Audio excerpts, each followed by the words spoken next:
Assalamu alaikum wa rahmatullah. Welcome here at Crypto Hash Review, where we educate and disseminate information about Bitcoin, cryptocurrencies from a Muslim perspective. And today we're going to answer a question: is it irresponsible to buy Bitcoin?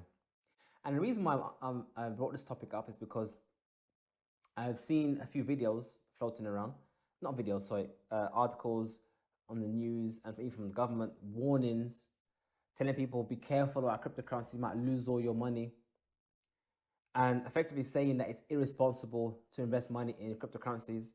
There was even an advert which was broadcast on TV, I think it was, advising pensioners to consider putting some of their money into Bitcoin.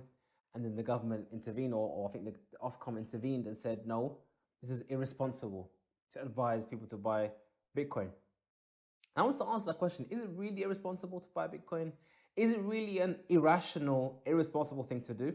Let's have a look. So Bitcoin effectively is an alternative currency. It's an alternative currency to our current system that we have. Our current system based on riba. Now, for a Muslim, riba is important, but for non-Muslim, who cares? They don't care about riba or not.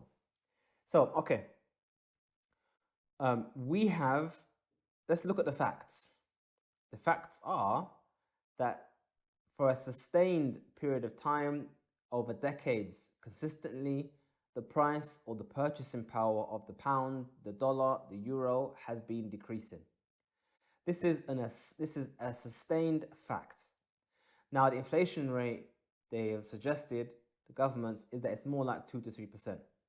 But in reality, it's more like 10 to 15%. Why do you say that, Muawiyyah? Because when they calculate the inflation rate, they actually exclude many things that people actually want to buy and need to buy. Ideally, things like houses and other sorts of things. They only include other things that don't tend to move as much. And the reason why I say that they've manipulated those stats is because if you look at the same criteria or the rules that they've used to gauge inflation back in the 70s and 80s, using those rules today would give us more of a calculation of 10 to 15%. And if some people says, okay, is that true though? Is that really how it is? Just look at the markets. Look at how much housing prices have gone up over a period of 10 years. Just look at iPhones. I mean, look at the iPhone. The iPhone has gone from 500 quid to now 1,500 or 1,200 in the space of about 10 years or less than. So we can see here that there is definitely something going wrong just in the things that we have now, and that is a sustained fact. Then we have something like Bitcoin. Bitcoin, compared to fiat currency, is a deflationary currency, as it doesn't suffer from inflation, whereby you lose purchasing power. Bitcoin is designed to be deflationary, i.e., it increases in purchasing power over time. And why is that? It's because fiat money is printed en masse. There is no upper limit, there is no upper ceiling of fiat money, or what they call our paper money. There's no limits to how much you can print. They just print what they deem fit to print. Whereas Bitcoin, there is a fixed limit, and that supply is is a fixed ultimate limit, but the current issuance is actually decreasing over time. So there's actually more and more scarcity as time goes on with Bitcoin, whereas with paper money, there's actually the polar opposite. There's actually more and more coming into circulation. So as an example, Joe Biden has now, it was passed to deliver $1.9 billion in stimulus checks to the American people. That's $1.9 billion that didn't exist a few days ago, now exists. And he gave it to everyone for free. So when everyone decides to spend it, that is actually how inflation is caused. And just yesterday, he announced that he's going to now push towards getting another stimulus of $3 trillion. So we've gone from 1.9 trillion now to 3 trillion, and I guess the next one might be 6 trillion. Who knows where it's going to end? But as you can see, the numbers get higher and higher and higher. More and more being printed.